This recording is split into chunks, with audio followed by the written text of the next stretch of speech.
Hello friends, good evening everyone. कैसे हैं आप सब लोग? I hope you all are fine and doing well.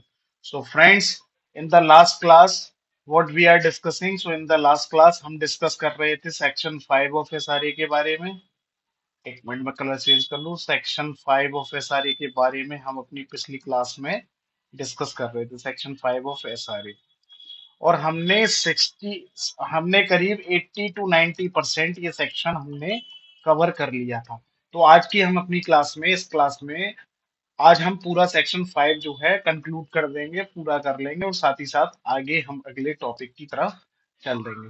तो जैसा कि हम ऑलरेडी अपनी लास्ट क्लास में डिस्कस कर चुके हैं कि सेक्शन 5 जो है हमारा एसआरए का, वो किसके रिगार्डिंग कंसर्न्ड है। तो हमारा जो सेक्शन 5 ऑफ एसआरए है, सेक्शन 5 ऑफ एसआरए 1963, ये हमारा कंसर्न है रिकवरी ऑफ पोजेशन के regarding. Recovery of possession of immovable property. याद रखना, इमूवेबल प्रॉपर्टी की ही पोजेशन आप इस सेक्शन के अकॉर्डिंग जो है रिकवर कर सकते हैं, मूवेबल की आप नहीं कर सकते। मूवेबल की आप कहाँ कर सकते हैं, तो वो हम अपनी आगे आने वाली क्लासेस में जो है डिस्कस करने वाले हैं। ठीक है फ्रेंड्स। तो सेक्शन 5 में हम अपनी किसी इमूवेबल प्रॉपर्टी पर पोजेशन रिकवर कर सकते हैं या फिर पोजेशन ले सकते हैं। और जैसा कि हमने ऑलरेडी अपनी लास्ट क्लास में डिस्कस कर रखा है, अपनी पिछली क्लासेस में डिस्कस करके रखा है कि सेक्शन 5 का जो सूट है वो हम दो तरीके से फाइल कर सकते हैं। एक तो section 5 of SRA read with article 65 of limitation act. एक तो हम read with article 65 of limitation act के अकॉर्डिंग फाइल कर सकते हैं। दूसरा हम फाइल कर सकते हैं read with article 64 of limitation act. तो ये सब हम ऑलरेडी अपनी क्लास में, पिछली क्लास में डिस्कस करके कर चुके हैं। ठीक है फ्रेंड्स।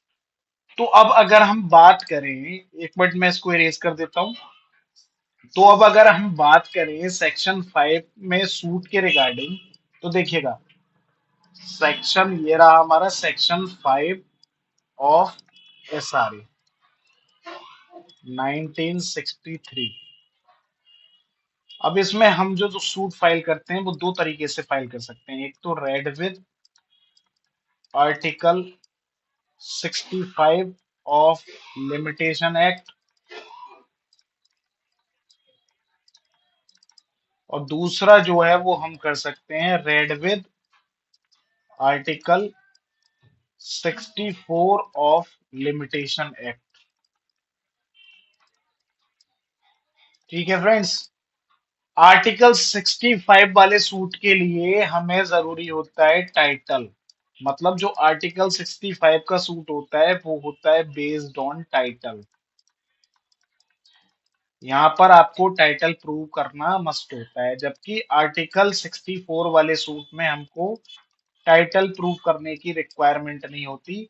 रादर हमको केवल और केवल सेटल्ड पोजेशन अगर हम प्रूव कर देंगे, सेटल्ड पोजेशन अगर हम प्रूव कर देंगे उस प्रॉपर्टी पर, तो हमारा सूट वहां डिक्री हो जाएगा। ठीक है फ्रेंड्स।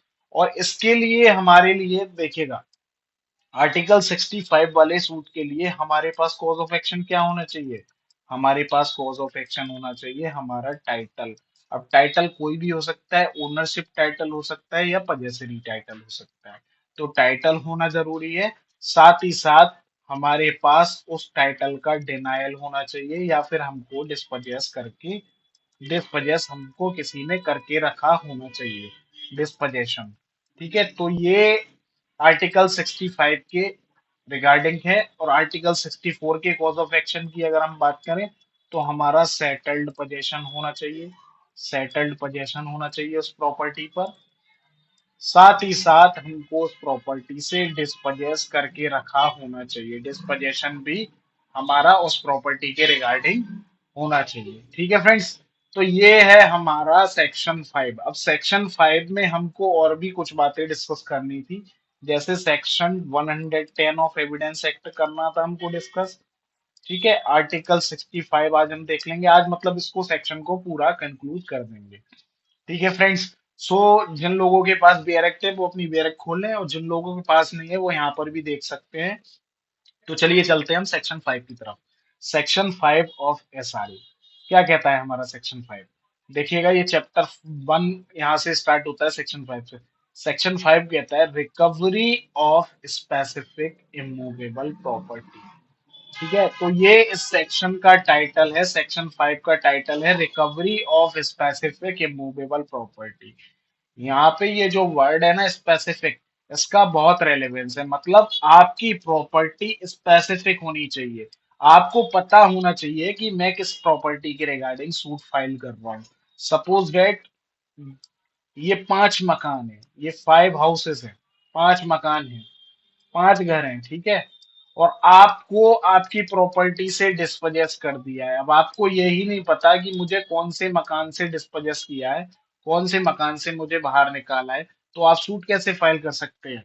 तो इसके लिए आपको पता होना चाहिए कि मेरी कौन सी प्रॉपर्टी है, किससे मुझे कब्जे से बाहर करा है और किसकी मुझे रिकवरी चाहिए। तो वो जो प्रॉपर्टी है वो आपकी स्पेसिफिक होनी चाहिए for the application of this section. ठीक है फ्रेंड्स, तो चलिए चलते हैं आगे की तरफ। और क्या कह रहे हैं, ये स्पेसिफिक होनी चाहिए हमारी मूवेबल प्रॉपर्टी। अभी आगे क्या कह रहे हैं, अब पर्सन। अब यहाँ पे ये जो पर्सन है, तो पर्सन में कोई भी आ सकता है, हमारा नॉन सिटीजन भी आ सकता है।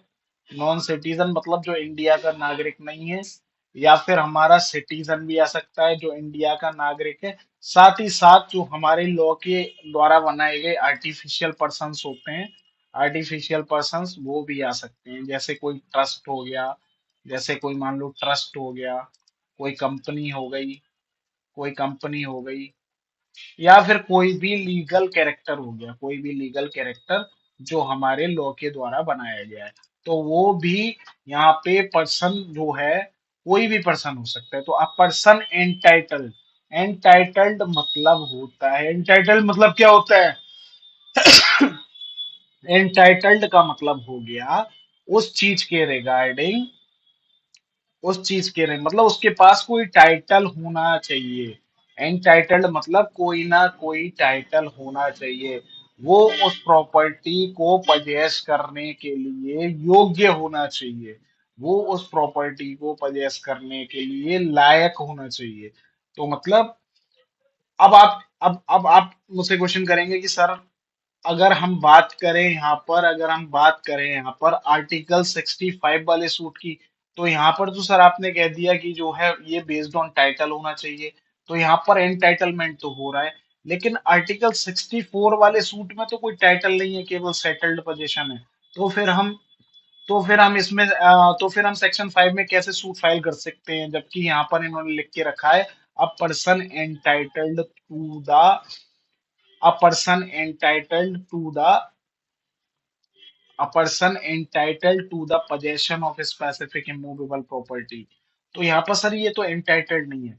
तो देखिए, इस एंटाइटलमेंट के रिगार्डिंग आपको जाना पड़ेगा, आ- आपको जाना पड़ेगा सेक्शन 110 ऑफ एविडेंस एक्ट। देखिए ये हमारा सेक्शन 110 ऑफ एविडेंस एक्ट। अभी सेक्शन 110 ऑफ एविडेंस एक्ट हमारा क्या कहता है? देखिएगा, ये कहता है burden of proof as to ownership.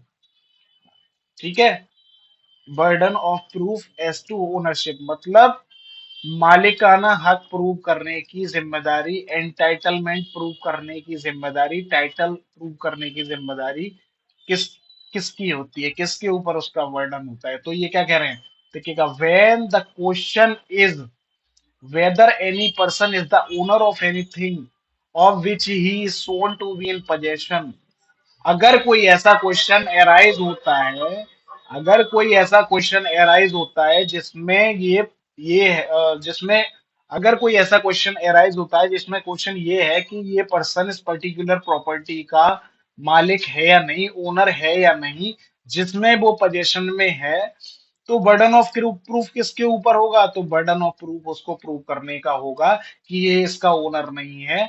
ये बर्डन ऑफ प्रूफ उसका होगा जो ये कह रहा है कि ये इस प्रॉपर्टी का ओनर नहीं है। अब अगर मैं इसको एग्जांपल से समझाऊं, suppose that this is a house, और ये एक मकान है, और इसमें जो है हमारे रामू काका रह रहे हैं। रामू काका इसमें रह रहे हैं। रामू काका का इस पे सेटल्ड पोजीशन है, ठीक है, सेटल्ड पोजीशन है, मतलब रामू काका इसमें 3-4 साल से रह रहे हैं। एक मिनट। सेटल्ड पोजीशन है रामू काका का इस पे।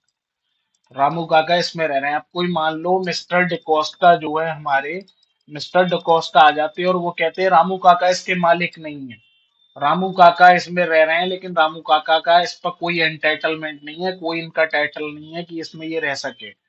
तो तो यहाँ पर जो है सेक्शन 110 के अकॉर्डिंग मिस्टर डिकोस्टा को ही प्रूव करना पड़ेगा कि रामू काका इस प्रॉपर्टी के ओनर नहीं है, और जब तक ये यह प्रूव नहीं करेंगे तब तक हम इस मकान का मालिक रामू काका को ही मानेंगे। तो मतलब क्या, जिसके पास पोजेशन है, जो सेटल्ड पोजेशन में है, उसको हम उस चीज के रिगार्डिंग तब तक उसको उसके रिगार्डिंग हम एंटाइटल्ड मानेंगे जब तक कोई उससे बेटर टाइटल प्रूव ना कर दे। और मैंने अपनी पिछली क्लास में, हमने अपनी लास्ट क्लास में एक लीगल मैगजीन भी इसके रिगार्डिंग देखी थी। एक लीगल मैगजीन भी मैंने आपको बताई थी। क्या थी वो लीगल मैगजीन, बता सकता है कोई? तो देखिएगा, वो लीगल मैगजीन हमारी थी, मैं एक मिनट यहाँ पे कलर चेंज कर लूं। तो वो लीगल मैगजीन हमारी थी जो हमने लास्ट क्लास में करी थी। इन पेरी इन पेरी कॉजा पोटियोर ईस्ट कॉन्डिशियो पोसीडेंटिस। क्या मतलब होता है इसका? इसका मतलब होता है every man every man can keep every man can keep what he possess unless someone can prove that he has a better title मतलब हर वो व्यक्ति उसको पजेस कर सकता है जो वो है पजेस कर रहा है, जिसके कब्जे में है। कब तक? जब तक यह प्रूव ना हो जाए कि किसी और के पास उससे बेटर टाइटल है, मतलब कोई और उसका मालिक है, तब तक वो प्रूव कर सकता है। तो ये जो 110 सेक्शन है, ये हमारा क्या कह रहा है कि आप तब तक उस प्रॉपर्टी को पजेस कर सकते हैं और तब तक हम आपको उस प्रॉपर्टी का मालिक मानेंगे, जब तक कोई ये प्रूव ना कर दे कि मैं आपके पास अब मेरे पास आपसे बेटर टाइटल है टू पजेस दिस प्रॉपर्टी, इस प्रॉपर्टी को पजेस करने का, इस प्रॉपर्टी पर कब्जा रखने का मेरे पास आपसे बेटर टाइटल है। ठीक है फ्रेंड्स। अब जैसा कि आप सब लोग जानते हैं कि फर्स्ट ऑफ जुलाई 2024 से हमारा एक नया एक्ट, भारतीय साक्ष्य अधिनियम 2023 कमेंस हो चुका है। और ये जो हमारा एविडेंस एक्ट था, ये जो वेयर एक्ट है, ये एविडेंस एक्ट की है। ये जो हमारा एक्ट था ये रिपील हो चुका है, रिपील, इट स्टैंड्स रिपील्ड। तो इसलिए हमें बीएसए का भी सेक्शन देख लेना चाहिए। तो हमारे सेक्शन 110 का जो करस्पॉन्डिंग सेक्शन हमारे हमारे बीएसए में, भारतीय साक्ष्य अधिनियम में दे रखा है, वो दे रखा है सेक्शन 113। ठीक है फ्रेंड्स, तो आप इसको भी देख लीजिए। ये क्या कह रहा है? Burden of proof as to prove ownership. तो व्हेन द क्वेश्चन सेम है, बिल्कुल डिट्टो क्वेश्चन, डिट्टो सेक्शन है, कोई चेंज नहीं है, बस ये उसका करस्पॉन्डिंग सेक्शन है। तो अब अगर आपको कहीं लिख के आना है, मान लो 1 जुलाई के बाद की बात है, तो आप सेक्शन 113 वहां पे लिख के आएंगे। अगर 1 जुलाई से पहले का कोई पोजेशन रिलेटेड इशू है, तो वहां पे आप section 110 of Indian evidence act लिख कर आएंगे। ठीक है फ्रेंड्स, तो चलिए वापस चलते हैं। अब ये क्या कह रहे हैं? अ पर्सन एंटाइटल्ड अब पर्सन तो मैंने आपको बता दिया, पर्सन कोई भी हो सकता है। अब यहाँ पे एंटाइटल्ड से क्या मतलब है? तो यहाँ पे एंटाइटल्ड से मतलब आपका हो सकता है या तो वो उसका ओनर है, या तो वो उसका ओनर है, या फिर क्या है, या फिर वो सेटल्ड पोजीशन में।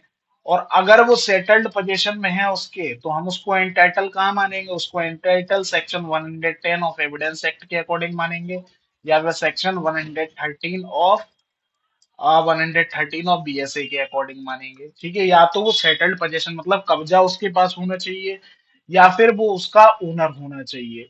ठीक है, तो entitled to the possession of specific immovable property में, अब यहाँ पे इन्होंने मे यूज कर रखा है, मतलब ये कॉम्प्लीमेंट्री, आप चाहे तो कर सकते हैं, आप नहीं चाहे तो नहीं कर सकते।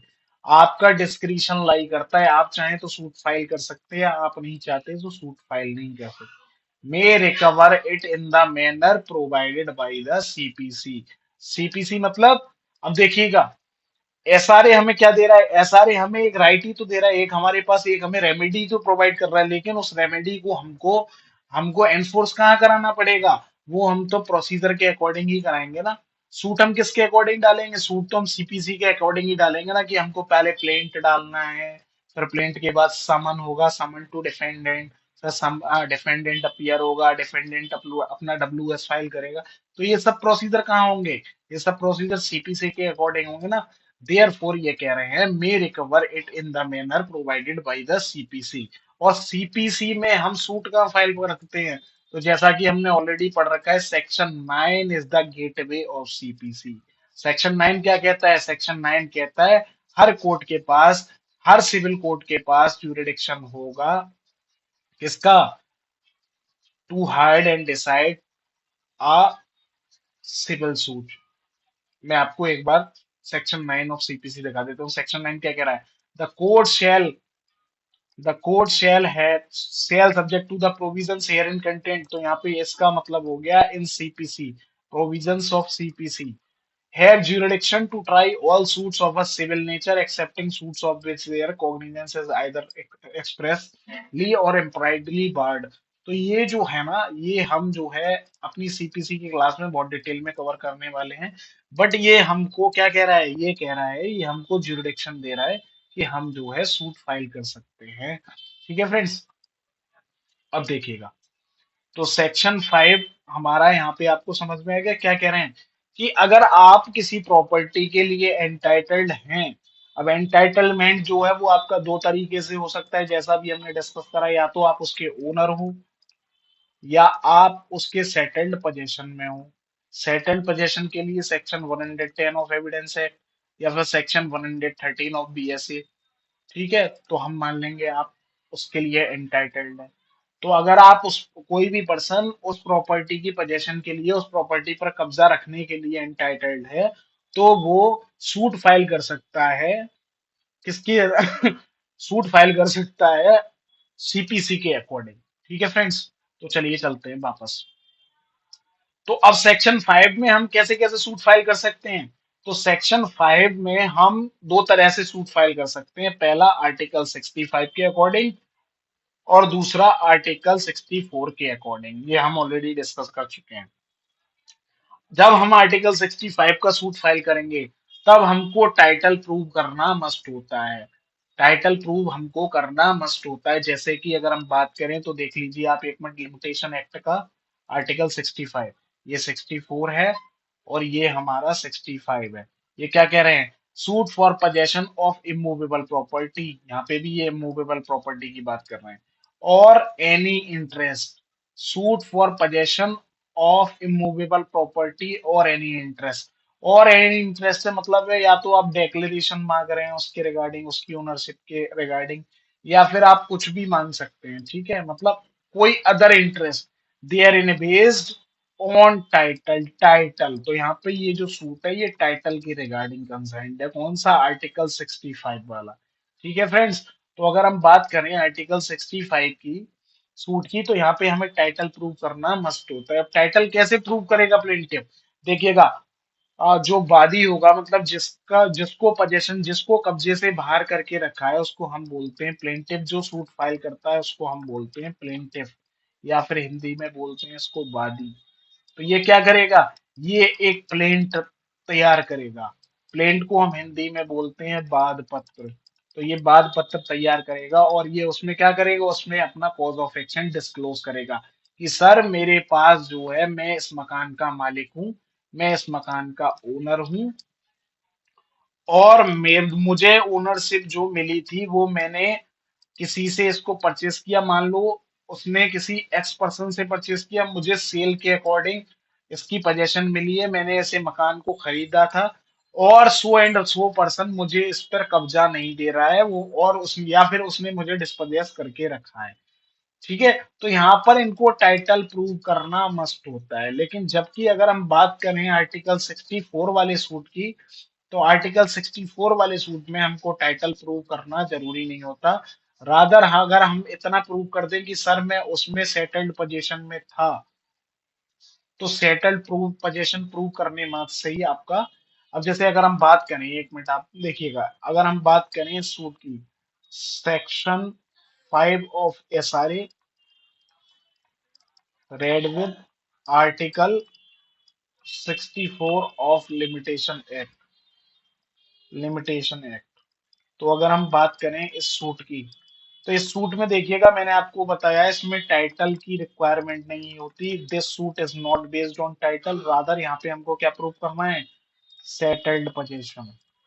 हमको यहाँ पर सेटल्ड पोजीशन प्रूव करना है। सेटल्ड पोजीशन मतलब क्या, सेटल्ड पोजीशन मतलब मैं काफी दिनों से वहां रह रहा हूँ, और मेरा जो रहना सहना है वहां का, वो काफी दिनों का हो गया है, और मैं बहुत अच्छे से वहां ऑलरेडी सेटल्ड हो चुका हूँ। तो सेटल्ड पोजीशन के रिगार्डिंग जो है आपको फैक्ट्स को एनालाइज करना पड़ेगा कि किन चीजों को हम सेटल्ड मानेंगे या नहीं मानेंगे।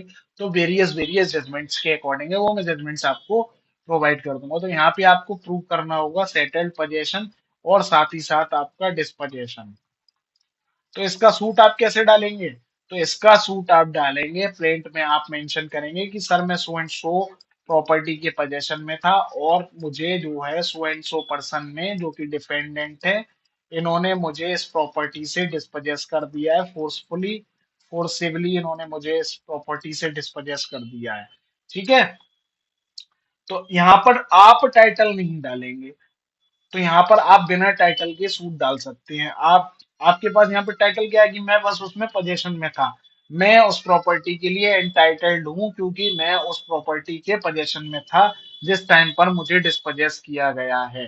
ठीक है, अब यहाँ पे दिक्कत एक हो जाती है कि मान लो अगर डिफेंडेंट अपीयर होता है, यहाँ पे डिफेंडेंट अगर अपीयर हो जाता है, और उसने अगर अपने डब्ल्यू एस में उसने अगर अपने रिटन स्टेटमेंट में ये कह दिया, टाइटल की बात छेड़ दी, किसने, सॉरी सॉरी फ्रेंड्स, अगर डिफेंडेंट ने अपने रिटन स्टेटमेंट में टाइटल की बात छेड़ दी, तो फिर आपको यहाँ पर ये आपका जो सूट है, ये आपका सूट आर्टिकल 65 की तरह हो जाएगा, और फिर आपको यहाँ पर अपना टाइटल प्रूव करना मस्ट हो जाएगा।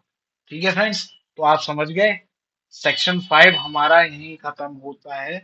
सेक्शन 5 में हम सारी बातें पढ़ चुके हैं। ठीक है फ्रेंड्स, तो चलिए अब हम चलते हैं अपने नए अगले सेक्शन की तरफ, सेक्शन 6 ऑफ एसआरए की तरफ। Section 6 of SRA, section 6 of specific relief act. अब देखिएगा, एक बात मैं आपको बता दूं, this section is very very important section. ये जो सेक्शन है बहुत बहुत इंपॉर्टेंट सेक्शन है। इससे हर बार एक दो क्वेश्चन प्रीलिम्स में पूछे जाते हैं। साथ ही साथ इससे जो है आपका एप्लीकेशन बेस्ड भी क्वेश्चन आ सकता है मींस में। साथ ही साथ आपसे इंटरव्यू में भी इसके रिगार्डिंग पूछे जा सकते हैं। तो अगर हम बात करें इस सेक्शन की, तो ये very very very very important section है। इसको आप बिल्कुल भी स्किप नहीं कर सकते। ठीक है फ्रेंड्स, अब देखिएगा सेक्शन 6 क्या कहता है। सेक्शन 6 ऑफ एसआरए जो है वो अपने आप में ही एक कंप्लीट कोड है, अपने आप में ही एक कंप्लीट कोड है, अपने आप में ही एक स्टैच्यूटरी लॉ है। ये क्यों है क्या है वो भी हम जब सेक्शन पढ़ेंगे तो आपको समझ में आ जाएगा। ठीक है फ्रेंड्स, तो चलिए हम चलते हैं सेक्शन 6 की तरफ। और एक बात और मैं बता दूं आपको, सेक्शन 6 का सूट जब आप फाइल करेंगे, तो सेक्शन 6 के सूट के लिए भी आपको जो है टाइटल प्रूव करने की जरूरत नहीं है। रादर आप केवल यहाँ भी सेटल्ड पोजीशन ही प्रूव करेंगे। अगर आपने यहाँ सेटल्ड पोजीशन प्रूव कर दिया, तो आप जो है आपका काम यहाँ हो जाएगा। ठीक है फ्रेंड्स, तो चलिए अब हम चलते हैं अपने सेक्शन 6 की तरफ। मैं इसको एक बार इरेज कर दूं और अब हम चलते हैं अपने सेक्शन 6 की तरफ। तो ये हो गया हमारा स्पेसिफिक रिलीफ एक्ट। ये सेक्शन बहुत इंपॉर्टेंट है, याद रखना आप सब, मैं आपको बता चुका हूँ। सेक्शन 6, सेक्शन 6 क्या कह रहे हैं? Suit by person dispossessed of immovable property, ये है इसका title. Suit by person dispossessed मतलब जिसको कब्जे से बाहर कर दिया गया है, जिसको डिस्पोजेस कर दिया गया है, वो बंदा इस सेक्शन के अकॉर्डिंग सूट फाइल कर सकता है। तो मतलब क्या? तो मतलब सिंपल है कि इस सेक्शन 6 के सूट करने के लिए आपको टाइटल की रिक्वायरमेंट नहीं है। सिंपल आप जो है उसकी पोजेशन में थे, सेटल्ड पोजेशन में थे, तो आप यहाँ पर, और आपको डिस्पोजेस कर दिया गया है, आपको डिस्पोजेस कर दिया गया है, तो आप इस सेक्शन के अकॉर्डिंग अपना सूट फाइल कर सकते हैं। ठीक है friends, so are you understand? अब देखिए इसके रिगार्डिंग मैं आपको एक एग्जांपल देता हूँ। देखिएगा, suppose that this is a house. ये एक हाउस है, ये एक मकान है, ठीक है। मकान को हम थोड़ा अच्छे से इसको डेकोरेट कर लेते हैं, अच्छे से बना लेते हैं।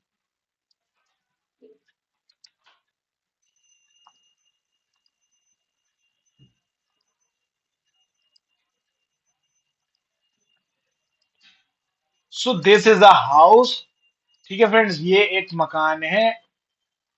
And this house belongs to mister D'Costa. ये कोई मिस्टर डिकोस्टा है, उनका है मकान, जो क्या है, जो अमेरिका में रहते हैं, अमेरिका में रहते हैं। ठीक है। तो मतलब क्या हुआ, ये मिस्टर डिकोस्टा एक दिन इंडिया आए, और ये जो प्रॉपर्टी सिचुएटेड है ये कहाँ है, ये इंडिया में। मतलब ये मिस्टर डिकोस्टा एक दिन इंडिया आए और इन्होंने एक मकान जो है, एक प्रॉपर्टी जो है परचेस करके डाल दी। तो ये मिस्टर डिकोस्टा क्या हुए इस मकान के, ये मकान के हो गए ओनर, मतलब इनके पास है ओनरशिप टाइटल। ठीक है। अब ये मिस्टर डिकोस्टा इंडिया आए सॉरी फ्रेंड्स, ये मिस्टर डिकोस्टा इंडिया आए और इनके पास पैसा फालतू था, तो इन्होंने एक मकान जो है परचेज करके यहाँ पर इंडिया में डाल दिया, और फिर ये वापस चले। अब ये कुछ दिन तो इसमें रहे, उसके बाद ये वापस चले गए कहाँ, अमेरिका, यूएस चले गए, अमेरिका यूएस चले गए, ये वापस यूएस से। ठीक है। अब क्या हुआ कि हमारे एक जो है रघुवीर जी, रघुवीर जी, रघुवीर चाचा मान लो, चाचा बोल दो इनको, रघुवीर चाचा जो हैं ये हमारे, इन्होंने देखा कि यार ये मकान खाली पड़ा है, तो क्यों ना मैं इसमें कब्जा कर लूं। अब देखिए, कहीं खाली प्रॉपर्टी पड़ी होती है तो हर कोई उसको, खाली जगह होती है, हर कोई उसको जो है वहां पे कब्जा बनाने की कोशिश करते हैं। तो रघुवीर चाचा ने सोचा कि क्यों ना मैं इस मकान पे कब्जा कर लूं। और फिर रघुवीर चाचा ने क्या किया एक दिन, कि इस मकान का जो ताला था उसको तोड़कर और ये उसमें रहने लगे। इन्होंने अपना सामान वामान वहां सब शिफ्ट कर लिया, अपनी फैमिली के साथ ये वहां रहने लगे। और इनको रहते रहते करीब 2 से 3 साल हो गए। करीब 2 से 3 साल ये जो है इस मकान में स्टे करने लगे, मतलब रह गए, रह रहे हैं 2 3 साल, ये मकान में इनको रहते हुए हो गए। अब क्या होता है, एक दिन ये मिस्टर डिकोस्टा इंडिया वापस आते हैं और ये देखते हैं कि मेरे मकान में कोई रह रहा है, मेरे मकान का पोजीशन किसी और ने ले रखा है। और फिर ये मिस्टर डिकोस्टा जाते हैं रघुवीर चाचा के पास और कहते हैं, भाई तुमने ये मकान किससे पूछ के इस मकान में रह रहे हो? रघुवीर चाचा कहते हैं कि तू कौन भाई, तुम कौन होते हो हमको रोकने वाले, हम अपनी मर्जी के मालिक हैं, हम कहीं भी रह सकते हैं। मिस्टर डिकोस्टा कहते हैं, मैं इस मकान का मालिक हूँ और मैं तुमसे कहता हूँ तुम इस मकान को अभी खाली करो। और जब ये मिस्टर डिकोस्टा कहते हैं कि तुम इस मकान को अभी खाली कर लो, तो रघुवीर चाचा कह देते हैं, मना कर देते हैं कि नहीं, तुमसे जो किया जाए वो कर लो, मैं इस मकान को खाली नहीं करूंगा। और इनमें आपस में बहुत कहासुनी हो जाती है इन दोनों में। उसके बाद क्या होता है, उसके बाद मिस्टर डिकोस्टा आ जाते हैं वापस, और ये क्या करते हैं, ये मिस्टर डिकोस्टा जो है ये किराए के कुछ गुंडे, कुछ गैंगस्टर्स हायर करते हैं, और इनको उनसे कहते हैं कि मैं तुमको ₹5,000 दूंगा, मैं तुमको 5,000 रुपये दूंगा, तुम्हारा काम इतना है कि इस रघुवीर चाचा को इस मकान से बाहर करो और मुझे इस मकान का पोजीशन दिलाओ। ठीक है। तो अब ये क्या करते हैं, ये गुंडे चले जाते हैं और इन रघुवीर चाचा को मार पीट के इनको इनका सामान वामान सब बाहर फेंक देते हैं, इनको इनके घर वालों सहित बाहर निकाल देते हैं और मकान को इसको खाली करा देते हैं। ठीक है। अब जब ये मकान को खाली करा देते हैं तो मिस्टर डिकोस्टा के पास इस मकान का पोजीशन आ जाता है। ठीक है। तो अब मेरा आपसे क्वेश्चन है कि रघुवीर चाचा देखो इसके मालिक तो थे नहीं, इस मकान के मालिक तो थे नहीं, फिर भी ये इसमें पोजेशन में थे। तो इनके पास क्या रेमेडी अवेलेबल है, आप मुझे बता सकते हैं इनके पास क्या रेमेडी अवेलेबल है जब ये मकान के पोजेशन से बाहर आ गए? तो अब इनके पास कोई रेमेडी भी अवेलेबल है कि ये इस मकान के पोजेशन में वापस चले जाएं? बता सकता है कोई? तो देखिएगा इनके पास दो रेमेडी अवेलेबल है। इनके पास दो रेमेडी अवेलेबल हैं। एक तो या तो सेक्श ये सूट कर सकते हैं, suit for recovery of possession, suit for recovery of possession of immovable property, movable property under section 5 of SRA read with article article 64 of limitation act. ये क्यों कर सकते हैं? क्योंकि आर्टिकल 64 ऑफ लिमिटेशन एक्ट में जरूरी नहीं है टाइटल प्रूव करना। बस आपने इतना प्रूव कर दिया कि मैं उस मकान पे सेटल्ड पोजीशन में था। अब यहाँ पे रघुवीर जी जो थे सेटल्ड पोजीशन में थे या नहीं थे? अब 2-3 साल से कोई अगर आदमी रह रहा है किसी मकान में तो जाहिर सी बात है वो सेटल्ड पोजीशन में था। तो ये यहाँ इस मकान के सेटल्ड पोजीशन में थे। साथ ही साथ डिस्पोजेशन होना, तो इनको यहाँ पे डिस्पोजेस कर दिया गया। किसने डिस्पोजेस किया है? किसने डिस्पोजेस किया है? डिस्पोजेस तो देखो गुंडों ने किया है, लेकिन किसके कहने पर किया है? मिस्टर डिकोस्टा के कहने पर इनको डिस्पोजेस किया है। तो इनका कॉज ऑफ एक्शन इस सूट के रिगार्डिंग तो बन गया। तो ये या तो चाहे तो article 60 section 5 read with article 64 of limitation act में सूट फाइल कर सकते हैं, या फिर ये चाहें तो ये सूट जो है सेक्शन 6 में भी फाइल कर सकते हैं, सेक्शन 6 ऑफ एसआरए में भी फाइल कर सकते हैं। ठीक है फ्रेंड्स। अब इनके पास क्या रेमेडी है, मैं इसको एक मिनट इरेज कर दे रहा हूं। ठीक है। अब हमारे जो रघुवीर चाचा जी हैं इनके पास क्या रेमेडी है? तो हमारे रघुवीर चाचा जी के पास दो रेमेडी है। एक तो सेक्शन 5 रेड विद आर्टिकल 64 की रेमेडी अवेलेबल है, article 64 of LI limitation act LA, या फिर ये जा सकते हैं सीधा सेक्शन 6 ऑफ एसआरए में। सेक्शन 6 ऑफ एसआरए में, सेक्शन 6 ऑफ एसआरए अभी हमने देखा था, डिस्पोजेशन जिसका हो गया वो, और अभी हम आगे पढ़ेंगे। तो सेक्शन 6 में क्या रिक्वायरमेंट है? सेक्शन 6 में रिक्वायरमेंट है आपकी सेटल्ड पोजेशन होनी चाहिए प्रॉपर्टी पर, साथ ही साथ आपको डिस्पोजेस किया होना चाहिए, डिस्पोजेशन किया होना चाहिए आपका। ठीक है फ्रेंड्स। और इसका भी सेम है, या आप सेटल्ड पोजीशन में होने चाहिए और आपको डिस्पोजेस कर दिया होना चाहिए, डिस्पोजेस। ठीक है फ्रेंड्स। अब आप मुझे बताइए कि रघुवीर चाचा कहाँ जा सकते हैं? तो रघुवीर चाचा इसके अकॉर्डिंग भी सूट फाइल कर सकते हैं और इसके अकॉर्डिंग भी सूट फाइल कर सकते हैं। लेकिन फ्रेंड्स मैं आप लोगों को बता दूं, इन दोनों में अगर हम सेफेस्ट रेमेडी की बात करें तो सेफेस्ट रेमेडी जो है वो हमारी सेक्शन 6 वाली है। सेक्शन 5 वाली हमारी सेफेस्ट रेमेडी नहीं है। क्यों नहीं है सेक्शन 5 वाली सेफेस्ट रेमेडी? क्योंकि अगर एक बार डिफेंडेंट ने इसमें, अगर एक बार इसमें डिफेंडेंट ने इसमें टाइटल की बात छेड़ दी तो फिर ये सूट इसमें रघुवीर चाचा को भी अपना टाइटल प्रूव करना पड़ जाएगा और वहां ये सूट को हार जाएंगे। तो इसलिए ये जो है आर्टिकल 64 वाली रेमेडी यहाँ सूट फाइल कर सकते हैं, उनके पास राइट है।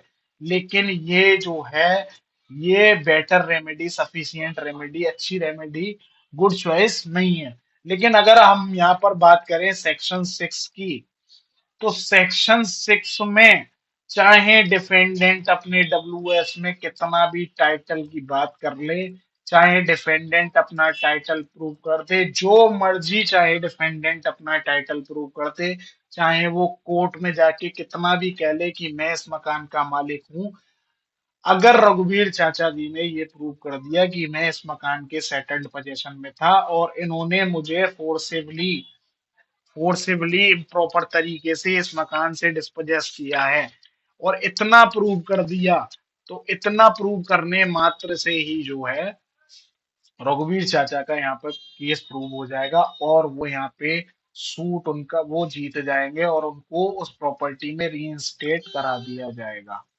सो ये है हमारा सेक्शन 6। मतलब आपके पास कितना भी बेटर टाइटल क्यों ना हो, अगर आपको एक आप उसकी सेटल्ड पोजीशन में थे और आपको डिस्पोजेस कर दिया गया है, तो आप वहां पे जाके सूट फाइल कर सकते हैं। ठीक है फ्रेंड्स, तो चलिए चलते हैं एक बार सेक्शन 6 की तरफ, क्या कह रहे हैं।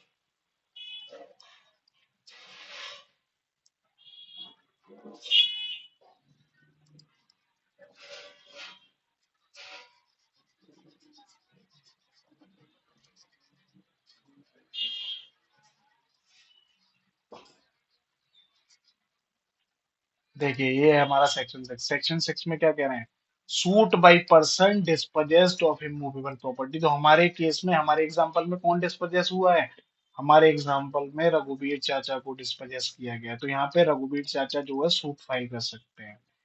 If any person is dispossessed, अगर, अब देखिए यहाँ पे भी पर्सन दे रखा है, तो यहाँ पे पर्सन कोई भी हो सकता है, चाहे वो सिटीजन हो चाहे वो नॉन सिटीजन हो, कोई भी पर्सन हो सकता है। इस डिस्पजेस, यहाँ पे ये टाइटल की बात नहीं कर रहे हैं, यहाँ पे सिंपल कह रहे हैं कि अगर उसको डिस्पजेस कर दिया है विदाउट हिज कंसेंट, उसकी मर्जी के खिलाफ, of immovable property otherwise than in due course of law. इसको अभी हम बाद में पढ़ेंगे। देखो, otherwise than in due course of law का मतलब होता है कि किसी लॉ के ऑर्डर के अकॉर्डिंग या फिर किसी कोर्ट के ऑर्डर के अकॉर्डिंग, अगर हम बात करें सेक्शन 14 ऑफ सरफेसी एक्ट की, सेक्शन 14 ऑफ सरफेसी एक्ट, ये क्या होता है, मान लो आपने किसी प्राइवेट कंपनी से, किसी प्राइवेट लेंडर कंपनी से या किसी बैंक से लोन ले रखा है, कोई प्रॉपर्टी मॉर्गेज करके, और आप उस लोन को रिपेमेंट नहीं कर पा रहे, आप उस लोन का रिपेमेंट नहीं कर पा रहे, तो वो बैंक या वो प्राइवेट लेंडर कंपनी आपका सरफेसी एक्ट में आपको उस मकान से, उस प्रॉपर्टी से डिस्पोजेस करके उसकी ऑक्शन, उसकी नीलामी कर कर अपने पैसे वसूल कर सकती है। उसकी ऑक्शन कराकर आप अपने अपने पैसे को वसूल कर सकती है। तो यही बात कह रहे हैं, otherwise than in due course of law. अगर मान लो किसी ने सरफेसी एक्ट के अकॉर्डिंग आपको डिस्पोजेस कराया, मतलब लॉ को फॉलो कर कर किसी लॉ के अकॉर्डिंग या किसी कोर्ट के ऑर्डर के अकॉर्डिंग आपको वहां से डिस्पोजेस किया है। जैसे अगर हम बात करें सेक्शन 145 और 146 ऑफ सीआरपीसी की, तो ये किसकी बात करती है, ये एग्जीक्यूशन प्रोसीडिंग की बात करती है। तो अगर आपको लॉ के अकॉर्डिंग आपको खाली कराया, तब आप सेक्शन 6 के अकॉर्डिंग सूट फाइल नहीं कर सकते। बट अगर आपको otherwise than in due course of law file कराया, तो he or any person through whom he has been in possession or any person claiming through him may by suit recover possession thereof, मतलब उस property का possession प्राप्त कर सकता है, वापस रिकवर कर सकता है। नॉट विद स्टैंडिंग, अब ये नॉट विद स्टैंडिंग जहां भी वर्ड यूज हो जाता है, इसका मतलब होता है ओवरराइडिंग। मतलब आपने जो मर्जी किसी भी लॉ में कोई बात लिख दी, यहाँ पे नॉट विद स्टैंडिंग है, मतलब ये उस पर ओवरराइड करेगा। और ये क्या कह रहे हैं, notwithstanding any other title that may be set up in such sheet.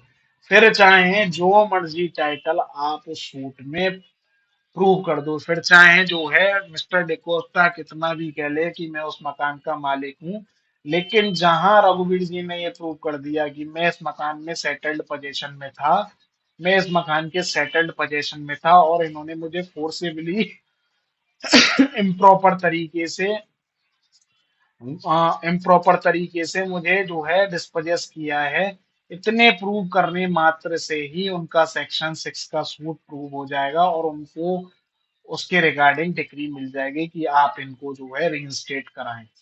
ठीक है फ्रेंड्स। तो अब देखिए, अब अगर हम बात करें सेक्शन 6 के सूट की,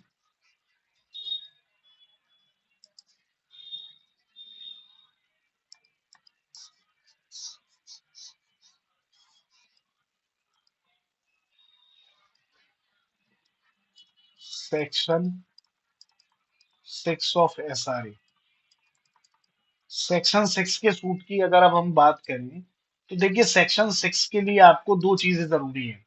पहला, आपका उस मकान पे सेटल्ड पोजेशन होना चाहिए, या उस प्रॉपर्टी पे सेटल्ड पोजेशन होना चाहिए। मकान से ही मतलब नहीं है, कोई भी मूवेबल प्रॉपर्टी हो सकती है, आपकी दुकान हो सकती है, गोडाउन हो सकता है, घर हो सकता है, या फिर कोई जमीन हो सकती है, कोई भी हो सकती है, तो वहां पे आपका सेटल्ड पोजीशन होना चाहिए। साथ ही साथ आपको डिस्पोजेस कर दिया गया होना चाहिए। तो अगर आपके पास ये दोनों चीजें हैं, तो आप सेक्शन 6 के अकॉर्डिंग सूट फाइल कर सकते हैं। अब आप अपना सेटल्ड पोजीशन कैसे प्रूव करेंगे? तो मान लो जैसे अगर हम एग्जांपल की जैसे हम अभी अपने वाले एग्जाम्पल की बात करें कि रघुवीर चाचा जो थे वो 2 से 3 साल से उस मकान में रह रहे थे। तो अब आजकल क्या है, देखिए ऑनलाइन का जमाना है।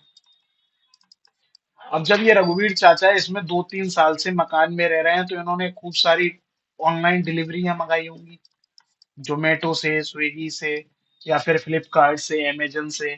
इन सब चीजों से जो है इन्होंने इन सब चीजों से इन्होंने जो है डिलीवरियां मंगाई होंगी खूब सारी। ठीक है फ्रेंड्स। तो इन्होंने जो है डिलीवरी मंगाई होंगी, तो डिलीवरी मंगाने से क्या है, ये यहाँ पे देखिए इसको एविडेंस लगाते हैं, लगा सकते हैं कि साहब देखो मैं 2 साल से रह रहा हूँ इस मकान में, और मैं 2 साल से इसी एड्रेस पे जो है बहुत सारे सामान को मंगा रहा हूँ, और देखिएगा ये प्रूव कर देगा कि मेरा यहाँ पे सेटल्ड पोजीशन है। साथ ही साथ मेरे अपने नेबर्स से बहुत अच्छे रिलेशन है, और देखो मैंने अपने घर की दीवार पे पिंक पेंट करा के रखा है, प्लस मेरा बहुत सारा सामान उस मकान में इधर उधर रखा हुआ था। तो ये कुछ चीजें जो है प्रूव करके वो अपना सेटल्ड पोजीशन जो है वहां पर प्रूव कर सकता है। साथ ही साथ उसको क्या प्रूव करना होगा, कि मुझे इस मकान से डिस्पोजेस कर दिया है। तो अब सेक्शन 6 के अगर सूट की हम बात करें, तो अगर किसी ने ये दो चीजें प्रूव कर दी कि मेरा उस मकान पे या मेरा उस प्रॉपर्टी पे सेटल्ड पोजीशन था, और मुझे उस प्रॉपर्टी से डिस्पोजेस कर दिया है, बस इतना प्रूव करने मात्र से ही डिक्री उसके फेवर में आ जाएगी। फिर चाहे जो मर्जी डिफेंडेंट फिर चाहे जो मर्जी डिफेंडेंट अपना टाइटल उसमें प्रूव करता रहे, फिर चाहे जो मर्जी डिफेंडेंट उसमें कहता रहे। ठीक है फ्रेंड्स। तो सेक्शन 6 के अगर हम पर्पस की बात करें, तो सेक्शन 6 के पर्पस क्या है, क्यों हमने सेक्शन 6 को बनाया? तो सेक्शन 6 का जो सिंपल पर्पस है, सेक्शन 6 के अगर हम पर्पस की बात करें, तो सेक्शन 6 का सिंपल पर्पस है, the object of section 6 is to prevent persons from taking law into their own hands. मतलब आप अपने हाथ में कानून को ना लें, आप अपने हाथों में कानून को ना लें, मतलब आप अपने हाथ में कानून को ना लें, और जो है प्रॉपर्टी को लीगली वे में जो है आप रिकवर करें अपनी पोजेशन को। अब अगर हम बात करें अपने अभी वाले एग्जांपल की, सपोज दैट कि ये मकान मिस्टर डिकोस्टा का था, मिस्टर डिकोस्टा का ये मकान था, मिस्टर डिकोस्टा का ये मकान था, और मिस्टर डिकोस्टा अमेरिका चले गए थे, क्योंकि वो अमेरिका के सिटीजन थे, अमेरिका चले गए थे। ठीक है। और जब इन्होंने देखा रघुवीर चाचा ने कि ये मकान खाली पड़ा है, तो इन्होंने क्या किया, इस पे कब्जा कर लिया। और जब ये 2-3 साल बाद मिस्टर डिकोस्टा आए इंडिया वापस, इन्होंने देखा कि मेरे मकान पे किसी का कब्जा है, तो इन्होंने क्या किया, मेरे मकान पर किसी का कब्जा है, और ये गए रघुवीर जी के पास। रघुवीर जी ने जब मना कर दिया कि मैं ये मकान खाली नहीं करूंगा, तो इन्होंने क्या किया, किराए के गुंडे भेजकर इनको जोर जबरदस्ती से इस मकान को खाली करा लिया। मतलब इन्होंने क्या किया, लॉ एंड ऑर्डर को वायलेट किया। अब आप एक बात बताइए, अगर ये रघुवीर जी यहाँ पे मकान खाली नहीं कर रहे थे तो मिस्टर डिकोस्टा के पास कोई लीगल रेमेडी थी ना। ये सूट फाइल कर सकते थे सेक्शन 5 ऑफ एसआरए में। सेक्शन 5 ऑफ एसआरए में रेड विद आर्टिकल 65, ये आर्टिकल 65 ये सूट फाइल करके अपनी रिकवरी करा सकते थे ना। लेकिन इन्होंने ऐसा नहीं किया, रादर इन्होंने गलत तरीके से लॉ एंड ऑर्डर को वायलेट करके लॉ को अपने हाथ में लेकर के रघुवीर चाचा जी से जो है मकान खाली करा लिया। इनको मारा पीटा, साथ ही साथ इनका सामान भी घर से बाहर निकाल दिया। तो मतलब सेक्शन 6 का पर्पस इतना है कि पर्सन जो है अपने हाथ में कानून लेने से बचे, मतलब लॉ एंड ऑर्डर को वायलेट ना करें। बाकी सीधा सीधा जो है अपना जो भी उनकी लीगल रेमेडी बनती है उसके अकॉर्डिंग सूट फाइल करके प्रॉपर्टी का पोजेशन जो है क्लेम कर सकते हैं। ठीक है। तो अगर आप ऐसा करेंगे तो फिर सेक्शन 6 जो है वो हमें प्रोटेक्ट करेगा। तो एक बात याद रखना, सेक्शन 6 का जो सूट है, सेक्शन 6 जो है वो ओनर को, तो वो जो है वो ओनर को तो प्रोटेक्ट कर ही रहा है, साथ ही साथ ये इलीगल को भी, मतलब एक ट्रेसपासर को भी प्रोटेक्ट कर रहा है। मतलब अगर आप ट्रेसपासर भी हैं और आप उस प्रॉपर्टी के सेटल्ड पोजीशन में हैं और आपको किसी ने उस प्रॉपर्टी से डिस्पोजेस कर दिया, तो जो मर्जी चाहे आप टाइटल प्रूव कर लो कोर्ट में। लेकिन जो मर्जी आप टाइटल प्रूव कर लो कोर्ट में, आपको उस प्रॉपर्टी का पोजेशन नहीं मिलेगा। रादर इस सूट की डिक्री जो होगी किसके फेवर में होगी, जो उस प्रॉपर्टी के सेटल्ड पोजेशन में था और जिसको डिस्पोजेस किया गया है। ठीक है। तो अगर हम बात करें अपने उस एग्जांपल की, तो इसमें जो है सूट, इसमें अगर मान लो रघुवीर चाचा ने अगर इतना ही प्रूव कर दिया कि मैं इस प्रॉपर्टी पे सेटल्ड पोजेशन में था, सेटल्ड पोजेशन मतलब मेरे पास इस प्रॉपर्टी पर कब्जा अच्छा था, सेटल्ड था, और साथ ही साथ मुझे यहाँ से डिस्पोजेस कर दिया गया है। तो अगर ये इतना प्रूव कर देते हैं, फिर चाहे जो मर्जी डिफेंडेंट अपना टाइटल प्रूव कर ले, इस सूट की डिक्री रघुवीर जी के फेवर में चली जाएगी और रघुवीर जी को इस मकान में रीइंस्टेट करा दिया जाएगा। ठीक है फ्रेंड्स। अब देखिएगा, एक बार और पढ़ते हैं इस सेक्शन को। If any person is dispossessed, मतलब किसी को कब्जे से बाहर किया गया है, विदाउट हिज कंसेंट, उसकी मर्जी के बिना, of immovable property otherwise than in due course of law, मतलब लॉ के किसी ऑर्डर के अगेंस्ट या कोर्ट के किसी ऑर्डर के बिना, बिना, तो वो पर्सन या कोई और पर्सन जिसके थ्रू वो पोजेशन में है, या वो पर्सन जिनके थ्रू वो पोजीशन क्लेम कर रहा है, वो लोग भी सूट फाइल कर सकते हैं रिकवरी ऑफ पोजीशन के लिए, रिकवरी ऑफ पोजीशन के लिए उस प्रॉपर्टी का। अब यहाँ पे देखिएगा दो बातें निकल के आती हैं, तीन बातें मैं आपको यहाँ पे बताऊं। अब देखिएगा इस सेक्शन में जो पर्सन डिस्पोजेस किया गया है वो तो सूट फाइल ही कर सकता है, फाइल कर ही कर सकता है। इसमें और भी लोग फाइल कर सकते हैं सूट। अब देखिए इस सेक्शन में सूट फाइल कौन कौन कर सकता है। देखिए इस सेक्शन में एक तो वो फाइल कर सकता है सूट ही, मतलब जिसको डिस्पोजेस किया गया है, और any person through whom he has been in possession, जिसके द्वारा वो उस प्रॉपर्टी के पोजेशन में था वो भी सूट फाइल कर सकता है। और साथ ही साथ तीसरा कौन फाइल कर सकता है, तीसरा, और any person claiming through him, वो भी सूट फाइल कर सकता है। तो अगर हम बात करें सेक्शन 6 में सूट कौन कौन फाइल कर सकता है, तो देखिएगा, who can file a suit under section 6। Section 6 में सूट कौन कौन फाइल कर सकता है, तो देखिएगा सेक्शन 6 में तीन चीजें दे रखी हैं। एक तो ही में कौन, जिसको डिस्पोजेस किया गया है, जिसको डिस्पोजेस किया गया है वो तो सूट फाइल ही कर सकता है, डिस्पोजेस किया गया है।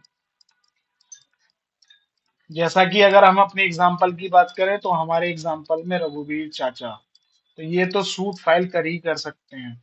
साथ ही साथ और क्या कह रहे हैं, अगर ये फाइल नहीं करते हैं तो और कौन, और और any person through whom he has been in possession, और एनी पर्सन कौन कौन से पर्सन, इसमें भी दो कैटेगरी हैं। Through through whom he has been he has been through whom he has been in possession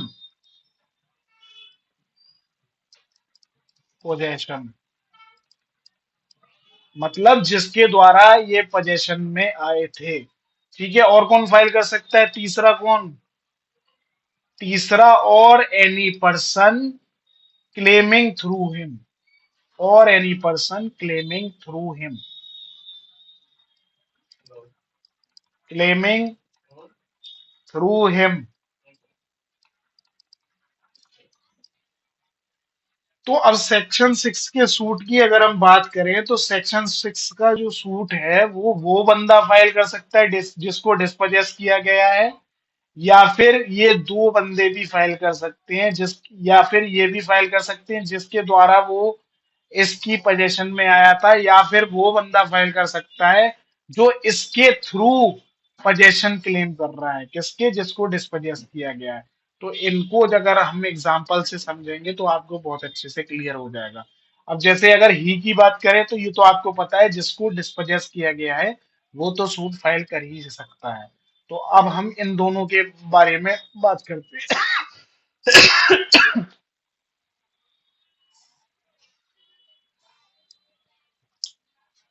देखिएगा, सेक्शन 6 के सूट की अगर हम बात करें तो कौन कौन फाइल कर सकता है, तो इसका सूट फाइल कर सकता है ही, मतलब जिसको डिस्पोजेस किया गया है, फॉर एग्जाम्पल रघुवीर चाचा, ये फाइल कर सकते हैं।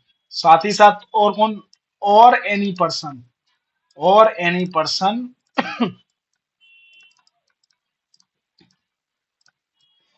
Through whom he has been into possession, he has been into possession, जिसके द्वारा ये पोजेशन में थे, वो भी सूट फाइल कर सकता है। और साथ ही साथ कौन फाइल कर सकता है सूट, और साथ ही साथ और any person claiming through him, claiming through him, claiming through him से मतलब क्या, जो रघुवीर जी के अकॉर्डिंग क्लेम कर रहा है, जो रघुवीर जी के अकॉर्डिंग क्लेम कर रहा है। ठीक है, अब जैसे अगर हम बात करें तो इनकी रघुवीर जी की वाइफ, इनकी डॉटर,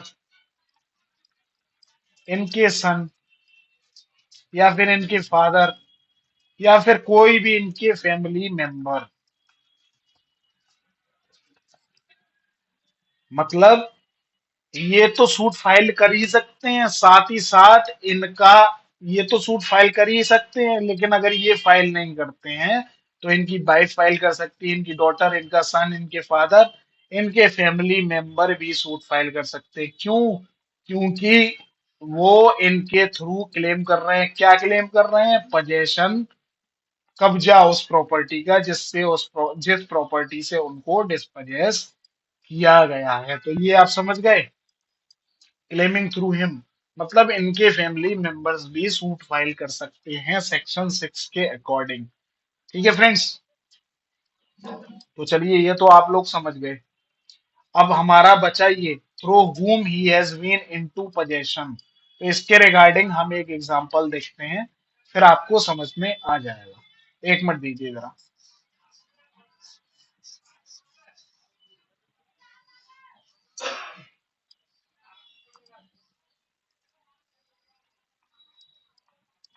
और any person through whom he has been into possession.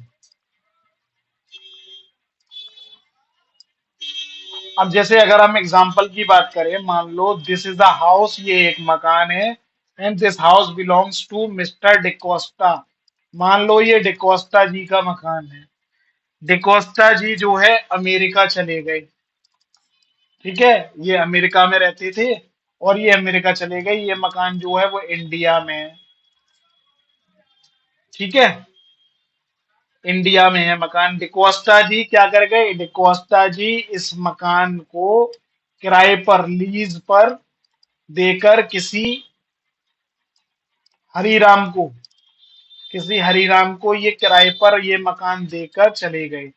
अब क्या हुआ, जब इन्होंने किराए पर ये मकान हरीराम को दे दिया, जब ये किराए पर इन्होंने ये मकान हरिराम को दे दिया, तो इस मकान के पोजेशन में कौन आ गए? हरिराम जी आ गए। मतलब हरिराम जी के पास इसका पजेसरी टाइटल आ गया।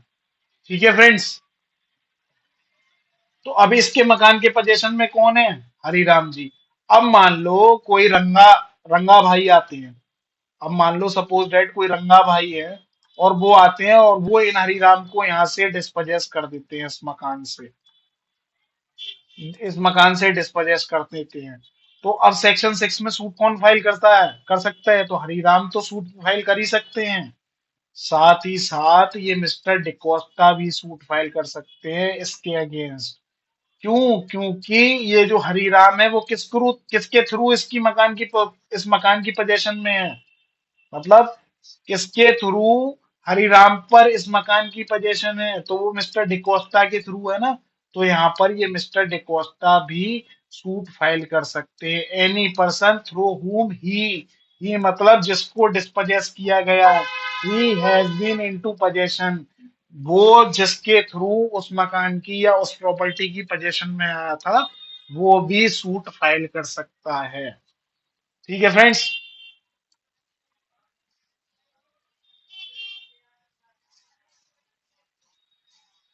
अब देखिएगा, सेक्शन 6 में सूट कौन कौन फाइल कर सकता है?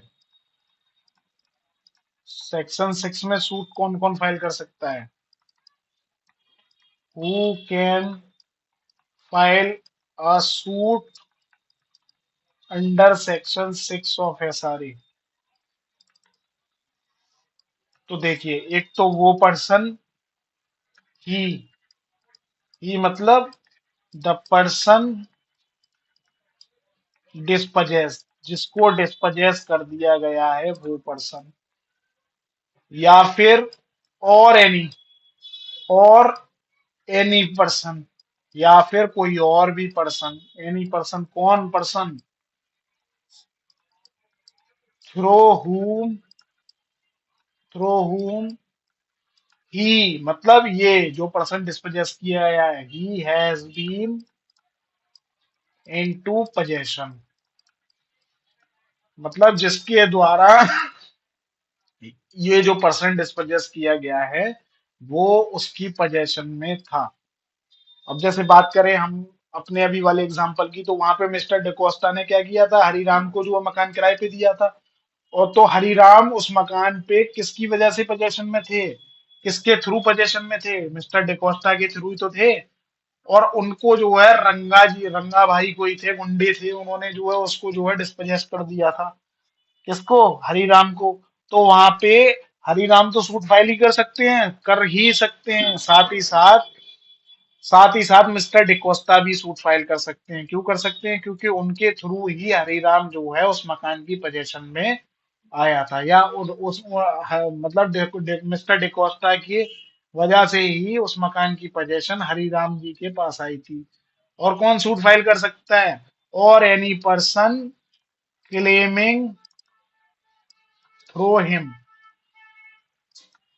मतलब वो भी फाइल कर सकता है जो इनके थ्रू क्लेम कर रहा है। मतलब इनकी वाइफ हो गई या इनकी डॉटर हो गई, कोई भी हो सकता है इनका फैमिली मेंबर, जिसको इनकी डेथ के बाद सक्सेशन में प्रॉपर्टी मिलने वाली हो, जो इनके एलार्स बनने वाले हो, वो यहाँ पे सूट इनके बिहाफ पर फाइल कर सकते हैं। ठीक है फ्रेंड्स। ये सेक्शन 6 बहुत इंपॉर्टेंट सेक्शन है और इसमें हम बहुत चीजें डिस्कस करने वाले हैं। एक एक शब्द को, एक एक वर्ड को हम ब्रेक करके यहाँ पे पढ़ने वाले हैं, तो आप बिल्कुल इसको स्किप मत करिएगा। ये सेक्शन बहुत ही इंपॉर्टेंट सेक्शन है। ठीक है फ्रेंड्स, तो चलिए चलते हैं हम आगे के डिस्कशन की तरफ। तो इतना तो आप समझ गए क्या कह रहे हैं सेक्शन 6 में।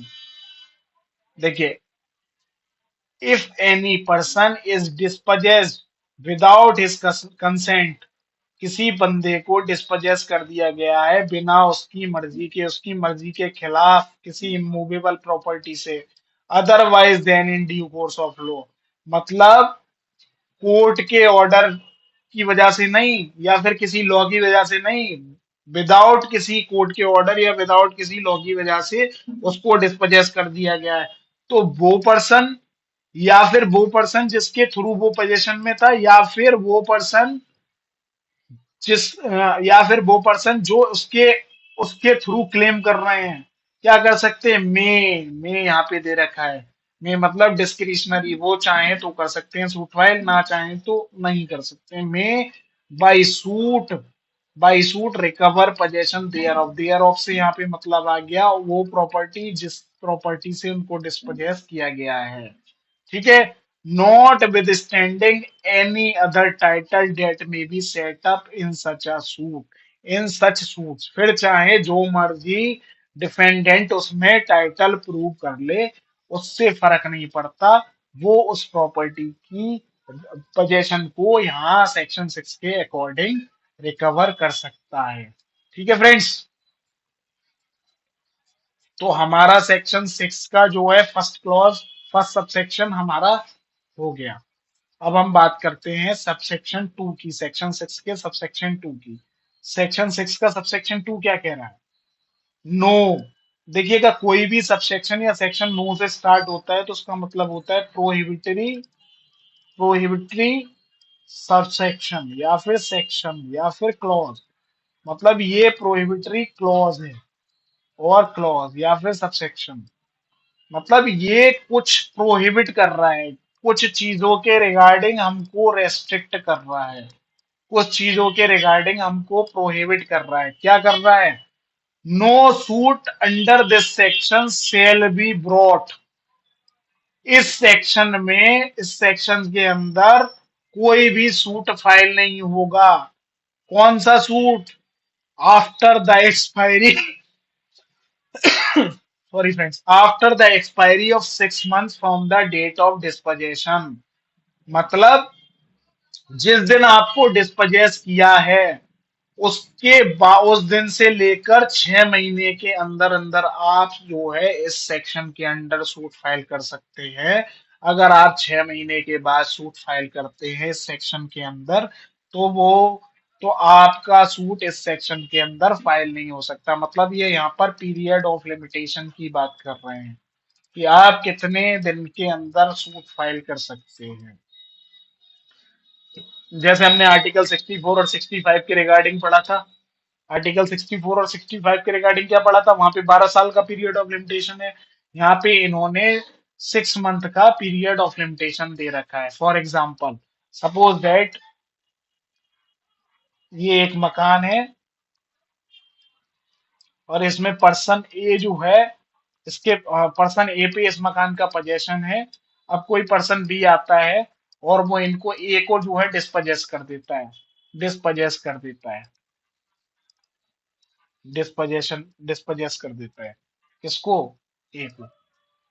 इसको ऐसे समझो, एक मिनट मैं इसको इरेज करके बना देता हूँ दोबारा।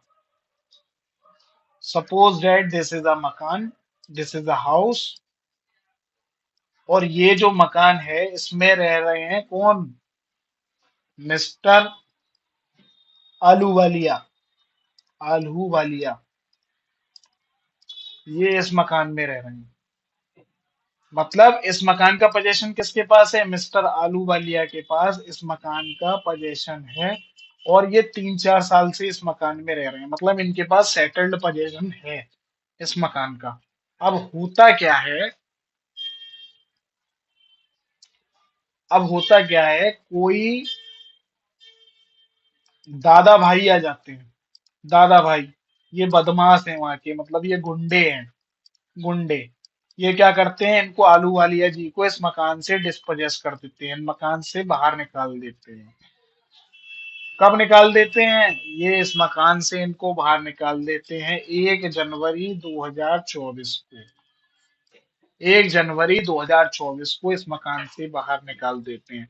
तो अब मिस्टर आलूवालिया के पास क्या क्या रेमेडी है, या तो वो सेक्शन 5 रेड विद आर्टिकल 64 का सूट फाइल कर सकते हैं, लेकिन जैसा कि मैंने आपको बताया ये इतनी सेफेस्ट रेमेडी नहीं है। तो ये सेक्शन 6 का भी सूट फाइल कर सकते हैं, लेकिन सेक्शन 6 का सूट कब फाइल कर सकते हैं, सेक्शन 6 का सूट 6 महीने के अंदर फाइल कर सकते हैं। कब से, इस डेट से। तो मतलब इस डेट से ये 6 महीने के अंदर अंदर ही सेक्शन 6 में सूट फाइल कर सकते हैं। अगर ये 6 महीने के बाद सूट फाइल करेंगे तो वो सेक्शन 6 में सूट फाइल नहीं कर सकते, वो सेक्शन 5 में सूट फाइल कर सकते हैं। लेकिन सेक्शन 5 6 के लिए मैंडेटरी है कि आपको सूट जो है, आपको जो मुकदमा है वो 6 महीने के अंदर दाखिल करना होगा। ठीक है फ्रेंड्स, इस पे क्वेश्चन प्रीलिम्स में आ जाता है कि what is the period of limitation for filing a suit under section 6 of SRA. Section 6 of SRA में मुकदमा दाखिल करने के लिए पीरियड ऑफ लिमिटेशन कितना है, तो उसका आंसर हमारा होगा 6 मंथ्स। ठीक है, और ये 6 मंथ कहाँ से काउंट होंगे, ये उस दिन से काउंट होंगे जिस दिन से आपको उस मकान के या उस प्रॉपर्टी के कब्जे से बाहर किया गया है। तो फ्रॉम द डेट ऑफ डिस्पजेशन, डिस्पजेशन। ठीक है। तो चलिए चलते हैं। तो ये तो आपने समझ लिया, कहाँ रेस्ट्रिक्ट कर रहे हैं, ये रेस्ट्रिक्ट करना है कि आप 6 महीने के अंदर सूट फाइल कर सकते हैं। तो यहाँ पे इन्होंने नो दे रखा है, मतलब ये क्या है, ये एक प्रोहिबिटरी क्लॉज है, प्रोहिबिटरी सबसेक्शन है, ये हमको रेस्ट्रिक्ट कर रहा है कि आप 6 महीने के अंदर अंदर सूट फाइल करेंगे अगर आपको सेक्शन 6 में सूट फाइल करना है। और दूसरी बात ये क्या कह रहे हैं, दूसरी बात ये कह रहे हैं अगेंस्ट द गवर्नमेंट, मतलब no suit under this section shall be brought against the government. इस सेक्शन के अकॉर्डिंग कोई भी सूट सरकार के अगेंस्ट फाइल नहीं हो सकता।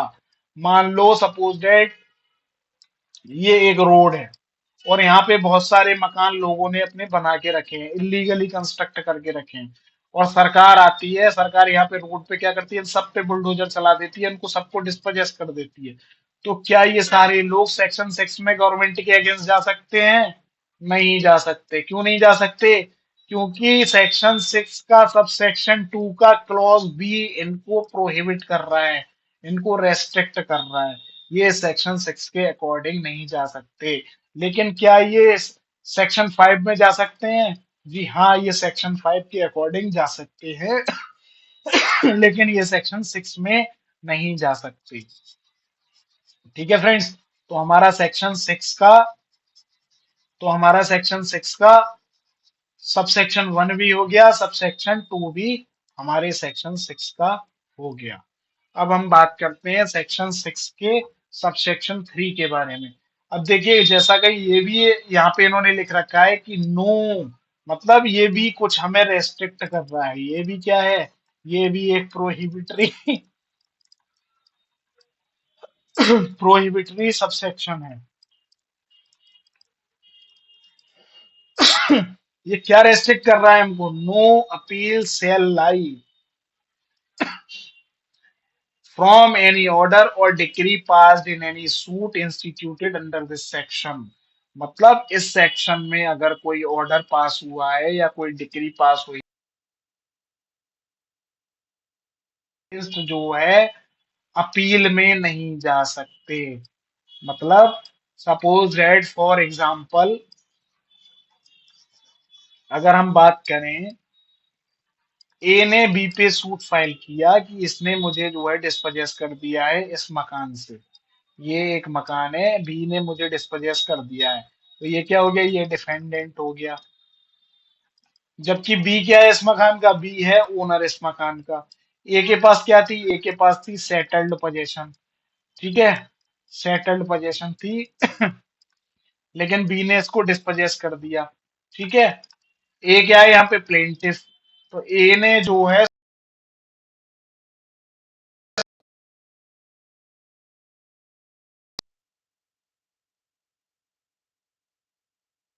दिया गया, मुझे इस मकान से इन्होंने जो है डिस्पजेस कर दिया है। ठीक है, एक मिनट फ्रेंड्स। ए ने बी के अगेंस्ट सूट फाइल किया कि बी ने मुझे इस मकान से डिस्पजेस कर दिया है। ठीक है, अब मान लो ए प्रूव कर देता है कोर्ट में कि सर मेरे पास सेटल्ड पोजीशन थी और इन्होंने मुझे फोर्सिबली और इलीगली जो है इस मकान से डिस्पोजेस किया है। तो कोर्ट क्या करेगी सेक्शन सिक्स में? सेक्शन सिक्स में कोर्ट जो है ए के फेवर में डिक्री या ऑर्डर कि सर मैं इस मकान का मालिक हूं और बी ए जो है इसमें इलीगली रह रहा है, जो मर्जी भी टाइटल प्रूव कर ले उससे मतलब नहीं है। ठीक है, तो ए के फेवर में ऑर्डर आ जाएगा। तो अब हमारा क्वेश्चन ये है, क्या इस ऑर्डर या डिक्री के खिलाफ बी अपील में जा सकता है? तो आंसर इज नो। बी इस ऑर्डर या डिक्री के खिलाफ अपील में नहीं जा सकता। ठीक है फ्रेंड्स, तो याद रखिएगा। साथ ही साथ बी जो है इस ऑर्डर के खिलाफ रिव्यू में भी नहीं जा सकता। रिव्यू में भी नहीं जा सकता। ठीक है फ्रेंड्स, तो ये था हमारा सेक्शन सिक्स का सबसेक्शन थ्री। तो हमने सब सेक्शन वन भी पढ़ लिया, सब सेक्शन टू भी पढ़ लिया, सब सेक्शन थ्री भी पढ़ लिया। अब हम एक बार सब सेक्शन फोर की तरफ चलते हैं। सब सेक्शन फोर क्या कह रहा है? Nothing in this section shall bar any person from suit to establish his title to such property and to recover possession thereof. मतलब अगर सेक्शन सिक्स में एक बार ऑर्डर हो गया, सेक्शन सिक्स में अगर मान लो कोई डिक्री पास हो गई किसके फेवर में? जिसको डिस्पोजेस किया गया है, तो आपको दूसरा सूट अपने टाइटल के लिए स्टेब्लिश करने से कोई नहीं रोक सकता। तो नथिंग जब ये है तो इसका मतलब हो गया, ये हो गया एक सेविंग क्लॉज। देखिए जहां भी वर्ड नथिंग से कोई सबसेक्शन या सेक्शन स्टार्ट होता है उसका मतलब होता है सेविंग क्लॉज। सेविंग क्लॉज या फिर saving subsection, saving clause, saving subsection.